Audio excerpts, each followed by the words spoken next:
What if his ease isn't strength, but a symptom? What if that maddening, picture-perfect calm you watch from the depths of your own unraveling isn't a sign he's winning the spiritual race, but rather the most profound evidence that you've already begun it? You're here because the contrast is crushing you. Your inner world is all monsoon and tremors, while his social landscape looks like a sun-drenched, peaceful postcard. It feels like a glitch in the divine matrix, a cruel joke where you got the version of the script covered in tear stains, and he got the one with all the easy lines. But I need you to consider a possibility so radical it might just lift the weight from your chest. You are not behind. You are the blueprint. Think of it like the deep ocean. On the surface, everything can be preternaturally calm, glassy, serene. But that stillness isn't emptiness. It's often the sign of unimaginable pressure and activity in the depths below. A world of currents and migrations and life that never sees the sun. You, my friend, are living in those profound depths. The pressure you feel, the strange creatures of emotion that swirl in the dark, the sense of being in a realm without light or familiar landmarks. This is not a deviation from the path.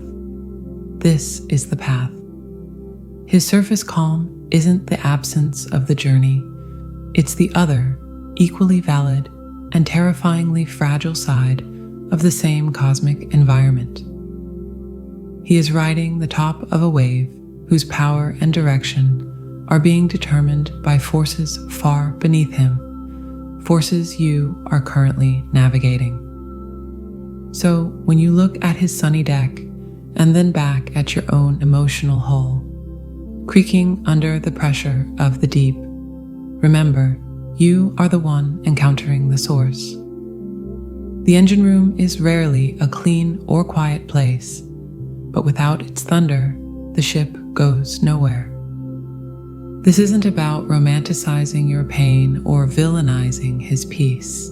It's about recognizing a divine and intelligent sequencing that your heart, in its raw and lonely state, simply couldn't perceive. You signed up for the submarine mission, not the sailboat cruise. And while he's still catching the breeze, you're already mapping the ocean floor, processing the pressure that will eventually, inevitably, change the conditions for everything above. The loneliness of that is real, but the authority it births in you is realer. Let's pull back the curtain on this painful paradox together, and you'll discover why the very thing making you question your sanity is the precise signal that you are, in fact, right on sacred time. What you're about to understand will shift your gaze from his seemingly untouched shore back to the mighty and uncharted continent of your own soul, which is, I promise you, the only terrain that ever truly matters. Ready to see the map?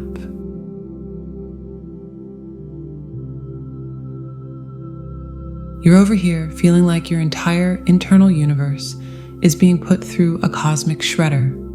No dollar, no comfort, just this profound, echoing ache that seems to rewrite your DNA on a daily basis. And him? He's fine. He's posting a picture with friends, he's getting a promotion, he's building a deck. It's enough to make you want to scream into the void, hello? Are we even in the same spiritual movie? I get it. Honestly, I do. It feels like the ultimate betrayal of the mirror.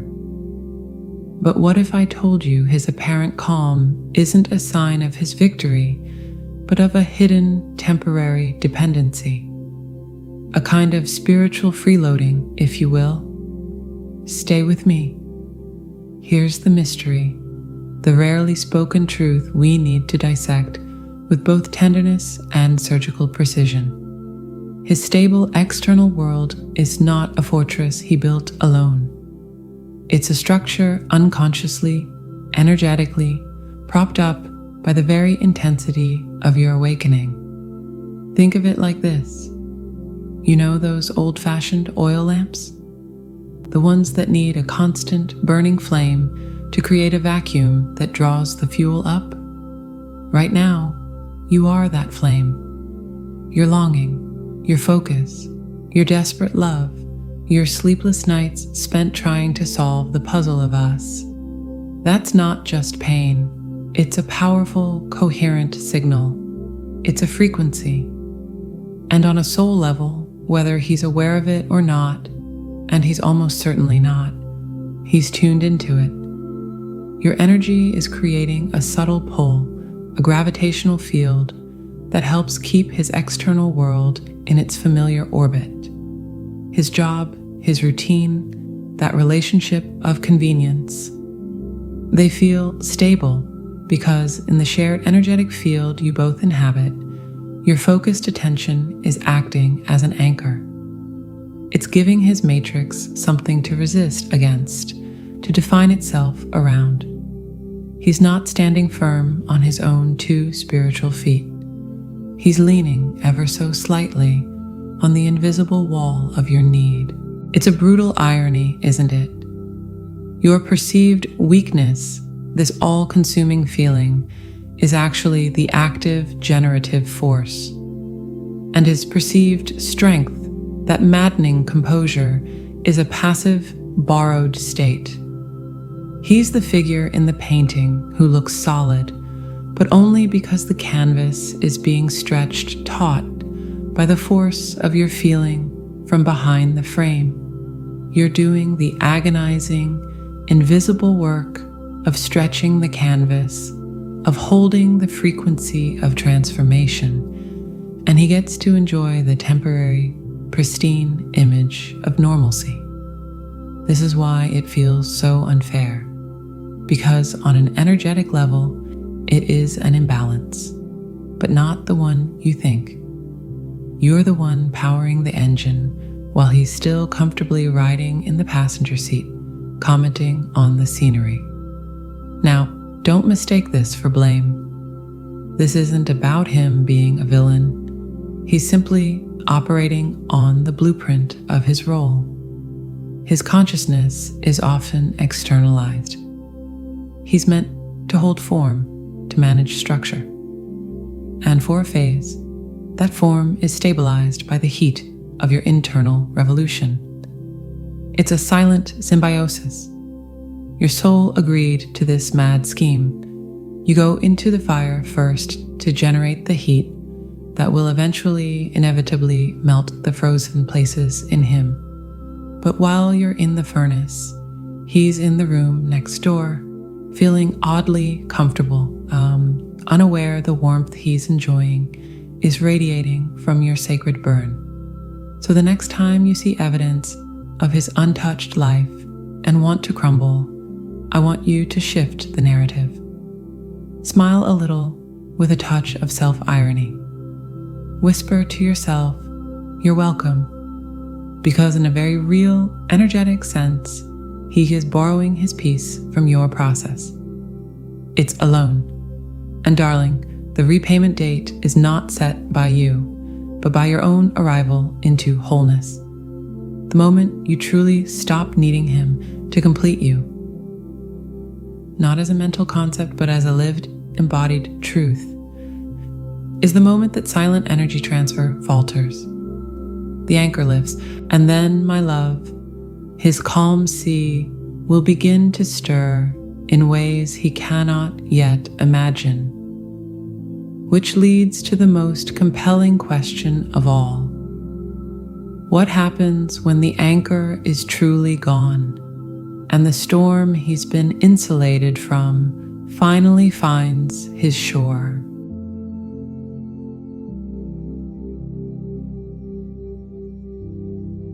So you've sat with the first idea, that unsettling notion of his temporary, borrowed stability. It stings, but maybe it also brings a weird, grim sense of solidarity. Good. Now, let's venture into the deeper, often terrifying woods of what comes next. Because here's the thing we rarely talk about with the clarity it deserves. His awakening won't look like yours. It won't feel like yours.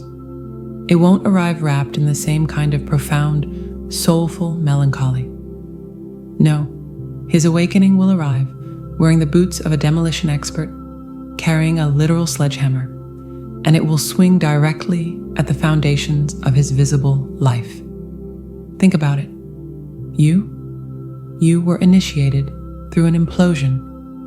Your world collapsed inward, a silent, seismic shifting of psychic continents, a flooding of the inner vaults. It was private, intimate, and excruciatingly invisible. His initiation? It's an explosion, an external event, or rather, a series of them. We're talking about the universe gently, and then, not so gently, removing every single prop he's ever used to define himself. The career he poured his identity into, it might become meaningless or vanish altogether. The finances that provided his sense of control, they could destabilize in ways that feel random and brutally unfair. A perfect storm of unexpected bills, lost opportunities, a market shift that targets just him. That comfortable karmic relationship he's been using as a spiritual placeholder, it will begin to crack with a sound he can no longer ignore, revealing the hollow space beneath the convenience. Even his body, that final, honest messenger, will start talking. Chronic tension that won't release. A sudden, unexplained ailment. An exhaustion that sleep doesn't touch. Why? Because the psyche, having avoided the internal dive, will use the physical vessel as its stage. The body screams what the mind has refused to whisper. It's not punishment. It's the most urgent form of communication left. It's reality finally forcing his presence into his own flesh, into the stark, unadorned now, where all his structures are failing. This is the great, uncomfortable truth. He does not awaken because he seeks enlightenment. He awakens because the walls of his prison begin to crumble, and the sudden draft of fresh air is terrifying. His journey inward is not chosen, it is necessitated. It's a forced march, not a pilgrimage. While you navigated the murky, emotional underworld by the light of your own breaking heart, he will be navigating a literal landscape of loss, of status, of security, of a future he thought was guaranteed. Let me paint a different picture for you. Imagine two people in a house on fire. You, the divine feminine, felt the heat in the walls first. You smelled the smoke in the dreams, heard the crackle in your anxiety. Your awakening was evacuating the building before the flames were visible, trusting a deep internal alarm. Him? He'll stay until the windows are cracking from the heat. He'll only move when the floorboards become hot under his feet, when the door he planned to use is visibly engulfed. His awakening is the frantic, last-minute scramble out the back, just as real, just as transformative, but born of inescapable external evidence, not internal intuition. So what does this mean for you, watching from your own cleared ground? It means you must understand that his calm was never the end of the story. It was the prologue. The main event for him is a divine demolition. And while it will look chaotic, even tragic from the outside, a man losing his job, his comfort, his cool, it is in its own brutal way sacred. It's the universe's method of bypassing his well-fortified intellect and landing the truth directly in his lived experience. He can't philosophize his way out of a bankrupt bank account. He can't rationalize away a betrayal from the institution he swore by. He has to feel. He has no other choice. This is why comparison is not just useless here. It's a distortion of reality. You are in the soul's dark night. He will be in life's perfect storm. Both lead to the same shore, a self stripped of illusion. Your path required the courage to feel everything. His will require the courage to lose everything, or at least everything that ever mattered to the old version of himself. And that beautiful soul is where your secret strength lies. You've already done the impossible inner work. You've already learned to stand in the center of your own emotional hurricanes. When his external world starts its inevitable, rattling shake, you won't be in the same panic. You'll recognize the demolition for what it is. Not a tragedy, but a horrifically awkward, painfully literal form of grace. You'll see the sledgehammer not as an enemy, but as the universe's stubborn, inelegant tool for carving a doorway in a wall he insisted was solid. It makes you wonder, doesn't it? When the dust from his collapse finally settles, and he stands there blinking in the new, unfamiliar light, who do you think he'll see waiting there? Not with a blueprint to rebuild the old prison, but with a quiet, knowing smile.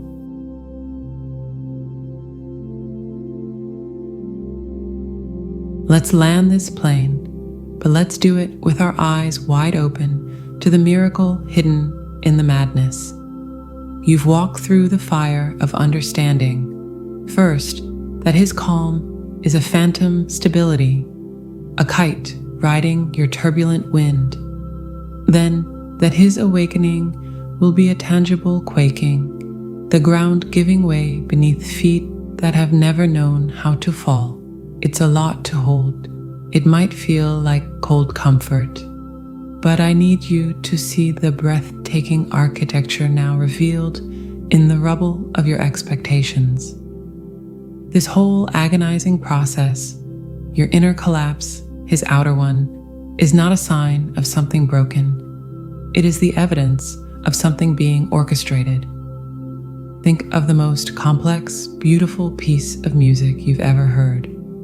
Before a single note reaches the audience, the instruments must be tuned, not together in a chaotic cacophony, but in sequence. The oboe gives its lonely, piercing A. The strings adjust to it, slowly, painstakingly. The brass finds its pitch in relation to that. It sounds like discord. It feels like a mess. But it is the absolute prerequisite for harmony. You, divine feminine, are that first, clear, unwavering note. Your emotional freefall wasn't a mistake. It was you, sounding the sacred pitch of truth for the entire symphony. His world had to listen, had to resonate, and his subsequent collapse is simply the violent, necessary tuning of every string in his life to match that frequency. Your pain wasn't the performance, it was the tuning. And you have to hear the dissonance before you can create the chord. This is where you reclaim your narrative. You are not the victim of a lopsided spiritual contract. You are the pioneer who entered the wilderness first, so the path could be found at all. While he was still mapping his location by external landmarks, job titles, bank statements, social standing, you were learning to navigate by the stars within. Of course, he seemed steady. He was reading a map while you were learning to speak the language of the wind itself. Now his map is fading. The landmarks are shifting, and the skills you forged in your desperation, how to feel your way through total darkness, how to find north in your own heartbeat, are about to become the only relevant expertise on this journey. So what do you do with this? You allow a profound and quiet sovereignty to replace the anxious waiting. You stop monitoring his forecast and tend to the undeniable, resilient garden that has grown against all odds in the soil of your own shattered self. You realize that the mirror you've been obsessed with isn't him at all.